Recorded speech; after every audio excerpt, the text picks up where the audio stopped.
Mga bro, mga idol, ngayon naman ipapakita ko sa inyo paano maglagay ng pain sa bintol. Yan mga bro, mga idol, nalagyan natin pain to. Ito yung mga pain mga bro, mga idol, ganito, mga isdang maliliit. Yan. Anong gagawin mga bro, mga idol?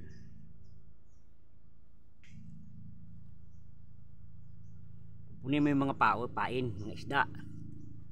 Tapos lalagyan mo sa ganito mga bro, mga idol. Yan. Lalagyan mo sa lambat. Yan.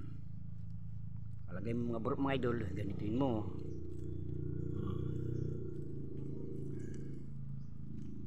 Yan, ganyan mga bro, mga idol. Tapos mga bro, mga idol, pag nabalot mo na sa ganito, sa lambat, saka mo siya lalagay sa ganito mga bro, mga idol. Ganyan o. Yan.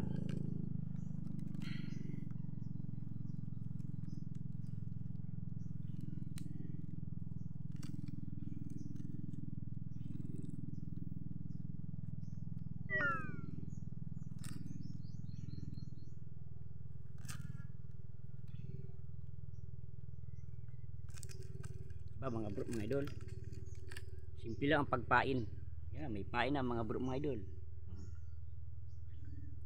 Yung lambat mga bro, mga idol, nalagay ko na. Yan ang pagpain ng bintol mga bro, mga idol. Kaya pwede na itong i-area sa dagat mga bro, mga idol. Pwede itong ihanap mo. Tapos kaganyan mo siya mga bro, mga idol. Yan.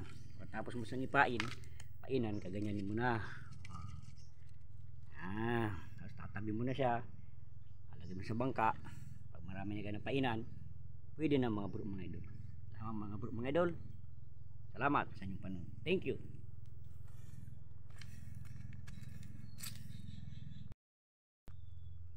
Mga idol, magbibintol tayo.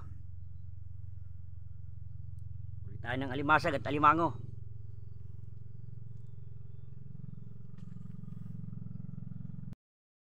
Mga bro, mga idol, ngayon ipapakita sa inyo ni Bro Danny, ni Idol Danny, na kung paano ang paraan ng pagbintol. Ito mga bro, mga idol, tingnan natin.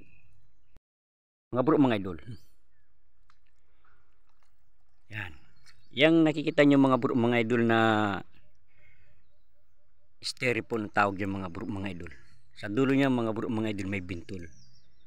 May bintol mga bro, mga idol. At yung bintol na yung mga bro, mga idol, kapag may titingnan natin yan, yan, styrofoam na nakikita niyo yan, kakawitin niya natin ito. Yan. Yan.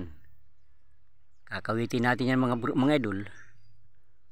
At titingnan natin yan kung may huli mga bro, mga idol. Yan, kakawit natin styrofoam na yan mga bro, mga idol.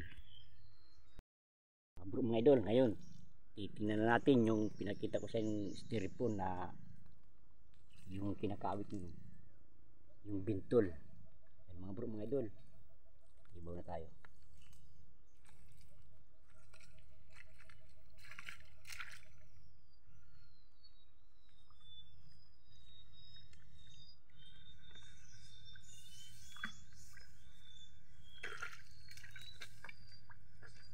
Mga bro, mga idol, titingnan natin ha, may huli, alimango.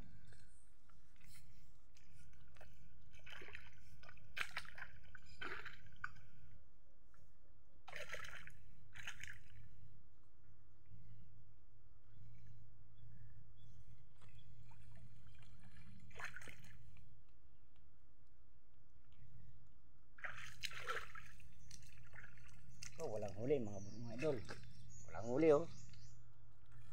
Wala. Babalik natin sa dagat mga bro, mga idol.